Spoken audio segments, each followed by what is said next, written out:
Homestead hosts Northrop. A Spartans victory clinches the SAC title outright, or Northrop can split it with a win tonight. And this one came down to the wire. Closing seconds, Northrop down 3, but the bucket by Miley Waring plus the foul, and she would hit that free throw. That's going to send us into overtime. Now in the closing seconds of OT, Maya Epps with the crossover, then dishes to Carly Mullering.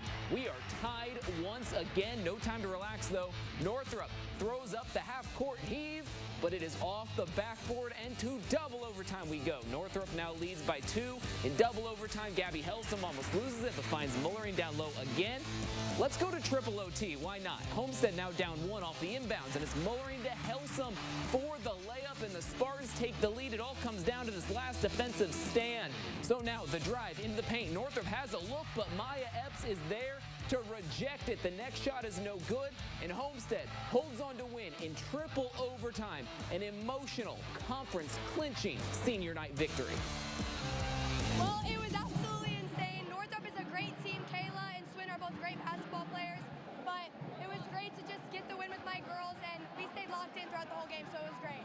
We knew we weren't going to lose. That's something Maya, Whitney kept saying every time we came back for another overtime. The words were, we're not losing, because we knew that's not what we wanted to leave on a senior night, and we're just such a resilient group. The games like this that we want to play in obviously probably lasted a little longer than we wanted, but just being able to finish out games like this, I think it proves that we really are that next level team. So Homestead has now gone 2 straight seasons without a conference loss. Actually, the last non-perfect SAC title winner was all the way back in 2011. Over to the NE8 now, where Norwell is looking to lock up their own title. They'll need to beat East Noble. We pick things up in the second half. Addie Norris assisting Isabella Swineford down low, and Norwell takes a big lead up at this point. A few plays later, Vanessa Rossworm to Larkin Smith for 3. Big bucket for the senior, and she is not done. She would hit another 3 just a few plays later. Big win for Norwell tonight. They clinch their conference championship, and Vanessa Rossworm finishes with 29 points, only needing 17 to become Norwell's all-time leading scorer, a record that she breaks that was just set a couple of seasons ago. I remember Kennedy bringing it my sophomore year, and I was just so proud of her and just how much work she's put in. I just want to do the exact same thing as her. She's taken another step this year for us against the toughest schedule we've ever played. Her consistency, to me, is amazing. Now the reigning 3A state champs turn their attention to the postseason, where they'll have to navigate the tougher 4A draw for a chance at that repeat title. So that means each of our Northeast Indiana girls basketball conference races have now crowned their champions. So let's take one more run through that list. In the SAC, Homestead outright. In the NE8, Norwell outright. And in the NLC, it's Warsaw standing alone. The Tigers, Spartans, and Knights, all likely state title contenders in Class 4A. Watch out for that. Then in the ACAC, Woodland clinched the conference crown, though Bluffton did take the in-season tourney title. Eastside won the NECC tourney and shares the regular season title with Fremont, possibly with Fairfield, still waiting on that final score. Finally, Whitco cruised through the TRC and enters the postseason, winners of 20 straight games. A big congrats to each of those conference champs. Now back to the highlights, where we've got Belmont's hopes to win the NE8 dash by Norwell tonight. They're playing for pride, though, against Leo, and the Belmont girls, they're going to strike early in this game. Lainey French here with the putback jumper. That's good for 2. And then next we get Lucy Schott passing to Leah Chappelle.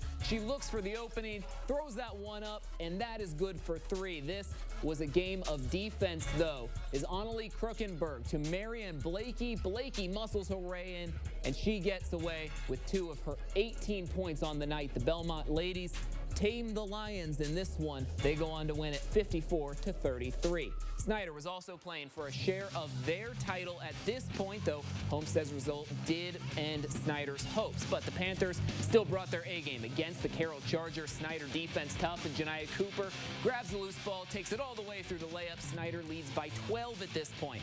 Panthers with the ball again, and Mackenzie Carter back to Cooper. She throws this from beyond the arc. Another 3 for her. She'd have 26 on the night. Chargers wouldn't go lying down, though. Brooklyn Robinson blocks blocks this one. Carroll recovers. Kylie Gibbs throws it to Lily George, fending off the defense and getting 2. And in the end, though, Panthers still pull away. They maul the Chargers tonight. 69-42 is your final score. Elsewhere in the NE8, we've got DeKalb and Huntington North clashing with the Barons, grabbing that 10-point road win. So let's head back to Fort Wayne now, where we've got Bishop Luers girls celebrating Senior Day and hosting Wayne early on in the first quarter here. We've got Brooklyn Gray throwing up the 3 and nailing it for the Knights, assisted from Trinity Brown. Then on the very next play, check out this bucket here from Addie Warner, and she draws the foul. She is fired up. Why wouldn't you be? The Knights take that early lead. Then on the other end of the floor, we've got Daviana Irons assisting Mariah Bryant for the Wayne bucket. But in the end, it's Bishop Luers picking up this win. 17 from Warner on the day. The Knights now face South Adams next Tuesday in sectional play. So now let's track down some of these final regular season scores on the girls' schedule. Concordia hosting Northside, picking up the dominant victory. Bishop Dwenger, meanwhile, blowing past Southside. Then in the NECC, Garrett makes the trip to Lakeland, where they pick up that 29-point victory. And how about Southwood, one of our Wabash County schools, handling business against Northwestern, getting back in the win column just in time for playoffs. Finally, we've got Woodland hosting Prairie Heights, where the Warriors pick up that 63-26 victory. So the girls' basketball regular season comes to a close. We've got just a handful of games to be played tomorrow as well. But the boys' season, that still has plenty of basketball left to be played. Let's check out some of tonight's highlights. We start in the ACAC, where either Bluffton or Jay County fight for the conference lead. Opening moments in this one, that is Graydon Swoveland with the bucket, getting Jay County on the board. Then just a few moments later, Maxwell White connecting from 3. He gets the Tigers on the board to match. Then we've got Marshall Gerber, the senior. Another triple for Bluffton. Make this a 9-2 ball game at this point. And then just a few plays later, how about Maxwell White again? Bluffton would open this game with 4 straight 3-pointers. But here's the thing, it's not enough. Jay County gets this victory, and the Patriots knock Bluffton off the perch of the ACAC standings in this one. Now looking to also remain perfect in conference play, it's Heritage, and mission accomplished. The Patriots from Monroeville handle Adams Central. And now we've got the back half of the earlier triple overtime matchup, Homestead and Northrop, this time the boys. Early on, the Spartans' defense is turning into offense. This ball is knocked away and into the hands of Ryder Immel. He takes it up the court, then dumps it off to Mac Welker, the star junior, lays it in for 2. Northrop now trying to get something going here, and the Bruins going to scan the court, then a couple of quick passes later. This one goes to Anthony Barnes. That one is good for 2. Northrop takes the lead here in the first quarter, but that lead would not last long. Homestead's defense locks in after that, and the offense gets the job done the rest of the way. The Spartans cap off the sweep, this one in much less dramatic fashion than the girls' game. Now around Fort Wayne, Northside downs Concordia, and Southside beats Bishop Dwenger in those late games. And let's keep going as Wayne challenged Luers in a battle of conference contenders. It's the Generals winning that one. Snyder and Carroll's boys clash, with the Panthers picking up the win. And then elsewhere, Canterbury absolutely dominant in their victory over Hamilton. Then it was a busy night in the NECC. All 11 boys squads were in action. We're still waiting on one of these scores, but we do have Fairfield, Lakeland, Prairie Heights, and Westview, your winners. The Warriors in pole position at the moment. And we also want to give a quick shout out to Westview's coach Pribble, 100 career wins. In the NLC, now we've got Warsaw visiting Northwood, a 1-point loss for the Tigers.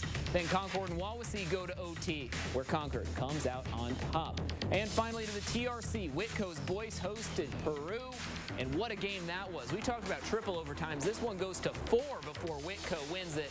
Meanwhile, Northfield can't hang around against Rochester. Then the big matchup of the TRC, Northwestern and Southwood, both putting perfect conference records on the line. It is now Northwestern, another overtime victory as they snap the win streak of Southwood. So with all of that, it's time to take one more look back at our play of the night. And this one, where else would we go? We're back to Homestead, starting with that lay-in right there from Gabby Helsum. But the key, in triple overtime, as Northrop has a chance to win it, Maya Epps coming up with the swat, and that would prove crucial. Homestead gets fouled with just a couple of seconds left. They're going to celebrate right here. They are standalone conference champs after tonight's thriller.